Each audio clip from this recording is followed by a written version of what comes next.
రాజరాజేశ్వరి రాజ్యదాయిని రాజ్యవల్లభ రాజ్యలక్ష్మీ కోశనాథ చతురంగబళేశ్వరి దీక్షితా దైత్య సమనే సర్వలోకవశంకరీ సర్వగా సర్వమోహిని సర్వోపాధి వినిర్ముక్త సదాశివ పతివ్రత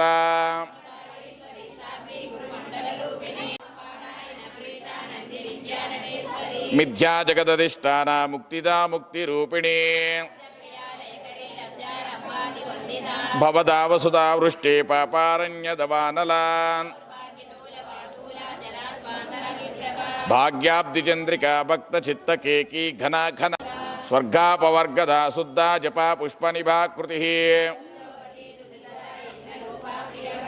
దురారాధ్యా దురాదర్శ పాటలీ కుసుమప్రియ విరజా విశ్వతోముఖీ మార్తాండవైరవ రాజ్య మంత్రిణీ న్యస్తరాజ్యదు కళానిధి కావ్యకళా రసజ్ఞా రససేవది. జై శ్రీమన్నారాయణ. దేవీ నవరాత్రుల్లో భాగంగా ఈరోజు 3వ రోజు అమ్మవారి యొక్క దివ్యమైనటువంటి అలంకరణ శ్రీ అన్నపూర్ణాదేవి. అనగా అమ్మవారు కుడి చేతిలో ఒక గరిట ధరించి, 2వ చేతిలో ఒక పాత్ర ధరించి దాంట్లో భిక్షము అనగా సాదము, దీన్ని అన్నం అని కూడా అంటారు, అన్నాన్ని ధరించి ఆ పరమేశ్వరుడికి భిక్షము సమర్పిస్తూ ఉంటుందట. పరమేశ్వరుడు వచ్చి అమ్మ దగ్గర అంటాడట, భవతి భిక్షాందేహి అని అంటారట. అప్పుడు పరమేశ్వరుడు అలా కోరడంతో అమ్మవారు అది సమర్పిస్తుందట సాదము. అలాగే మనకందరికీ తెలిసినటువంటిది అన్ని దానాల మిన్న ఉదక దానం మిన్న అంటారు. అంటే ఉదరం అనగా కడుపు, అంటే కడుపుని ఎప్పుడూ కూడా నొప్పి పరచకుండా మనం కడుపు నిండా మనకి ఆహారం దొరికి మనం ఆరోగ్యంగా జీవించాలంటే ఆహారం కావాలి.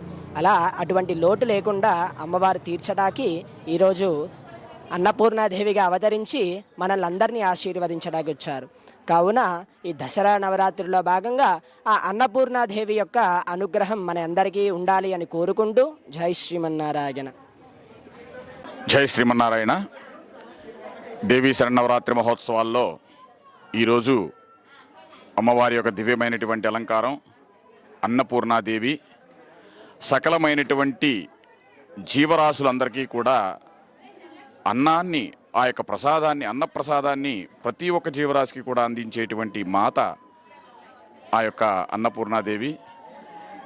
అమ్మ ప్రతి ఒక్కరికి కూడా సుఖ సంతోషాలతో ఆయురారోగ్యాలతో మనకి ఎల్లప్పుడూ కూడా సకలమైనటువంటి యొక్క జీవకోటికి యావత్ మానవాళికి అందరికీ కూడా ఆకలిని తీర్చి వారికి మంచి ఆరోగ్యాన్ని ప్రసాదించే అమ్మ కాబట్టి అందరం కూడా ఆ యొక్క అన్నపూర్ణాదేవిని దర్శించుకుని అన్నపూర్ణే సదాపూర్ణే శంకర ప్రాణవల్లభే జ్ఞాన వైరాగ్య సిద్ధ్యర్థం భిక్షాం దేహి అని పరమేశ్వరుడు ఎలా అయితే అడుగుతున్నాడో మనందరం కూడా ఆర్తితో అమ్మని ప్రార్థిద్దాం. జై శ్రీమన్నారాయణ.